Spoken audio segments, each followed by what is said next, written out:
Harry's heart has always said that a very considerable part of it was in Africa.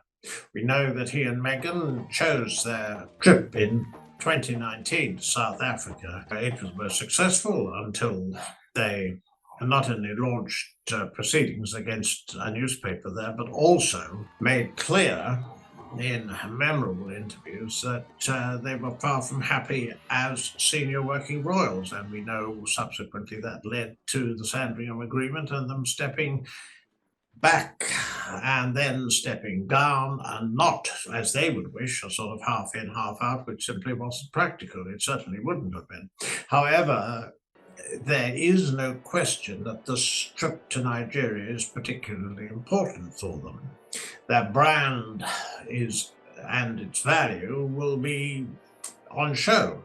A royal tour, and they're members of the royal family, is always a matter of very, very considerable interest. Now, it just so happens that very, very sadly, both King Charles and the Princess of Wales are seriously ill.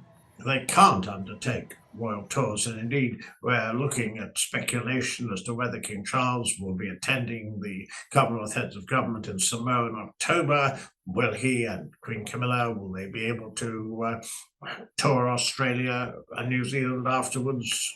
This is again a matter of speculation. It's a nightmare for planners. However, so far as the Sussexes are concerned, Nigeria is a Commonwealth country, as was Jamaica, where they were quite recently. There is no question that there'll be enormous interest in this visit because, firstly, Nigeria joined the Invictus Games in 2023. Meghan quite recently discovered she was 43% Nigerian, and at the Invictus Games, Team Nigeria gave her the nickname Amira Ngozi Lolo. Amira means warrior princess, Ngozi is blessed, and Lolo is royal wife.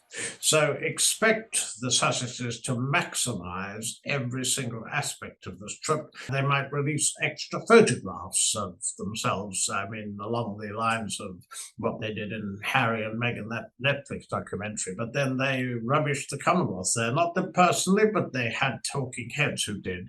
And if they were to make favourable reference to the Commonwealth in a public forum, and we don't know their schedule, but nonetheless it's bound to include talks and speeches and so forth, this would be very much appreciated, I'm sure. However, after the problems in the last couple of days, I would think that was perhaps unlikely.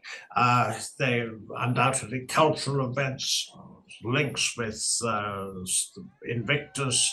These we know will feature on the tour. We also know that probably, reportedly, the security will be paid for by the Nigerian government. We'll just have to see how the tour develops. And there's no doubt it will be a fascinating insight into the brand Sussex, because it hasn't thrived exactly. They've survived, but they lost Spotify. There's been one book, even rumours there might be another one. We certainly haven't details of anything to do with that have been confirmed. And of course, there's Netflix, where Harry is helming a series on polo. He may find it rather elitist for a mass audience. And we know Meghan's has this cookery and entertaining and so forth program for Netflix. And of course, she's got America Riviera Orchard and sent out pots of jam and didn't have many A-list responses. But nonetheless, they are now doing more. What they see Nigeria as a very interesting test case, as a sort of, you could say, pseudo-royal tour. And it will be very interesting to see how they are received, how the tour is perceived to go, and whether they plan other tours on the back of it. There is no such thing, so to speak, as a fake royal tour, in the sense that they are members of the royal family and they are on tour. What this is, however, is an unprecedented situation where you have them, you could say, in a sense, that on the one hand, there are those who believe they've gone rogue, and then we just had this rather extraordinary episode where the rift with the royal family has been exposed for all to see.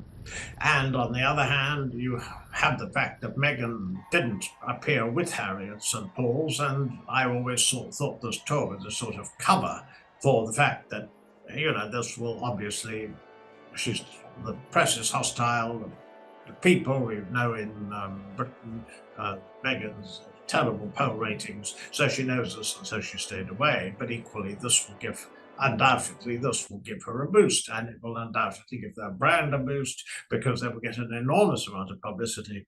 It's worthwhile also mentioning that Harry is on the board of African Parks, and there have been serious allegations about this organization.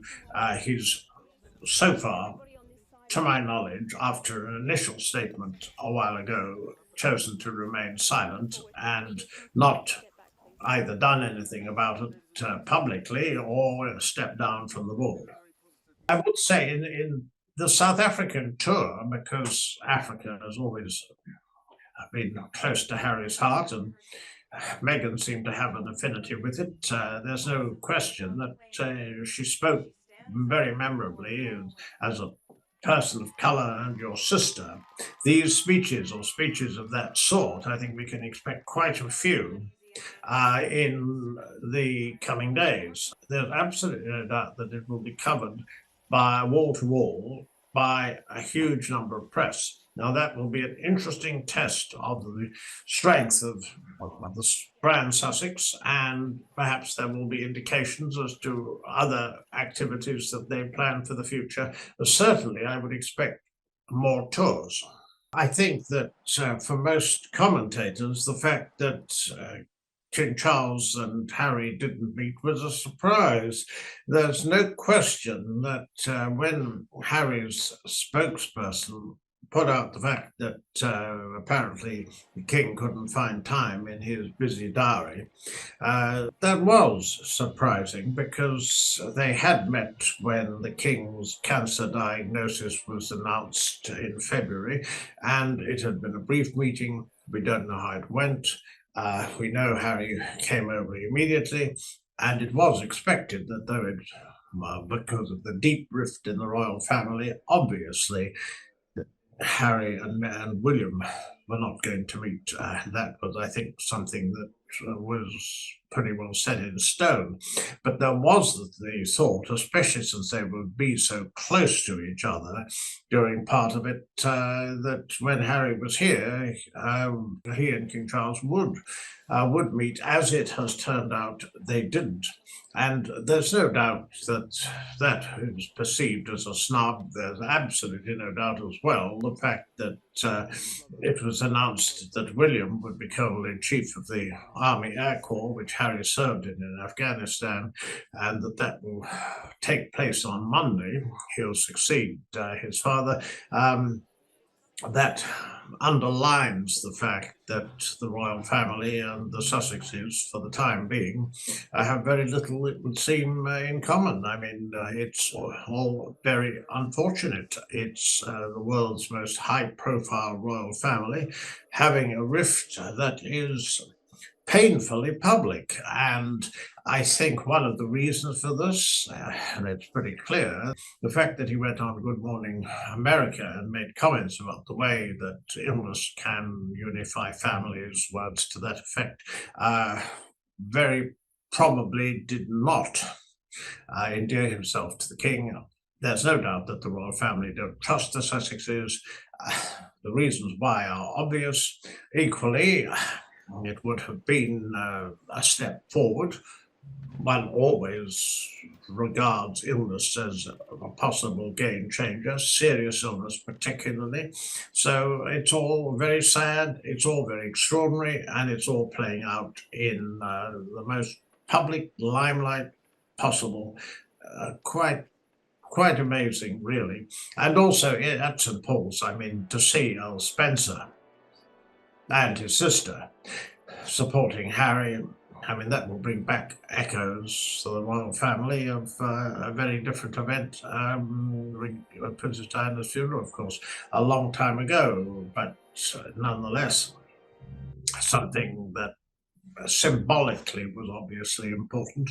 I mean, Invictus is a superb institution, and no one disputes that. And initially, Harry started it with great support from the royal family. It's a sad business now.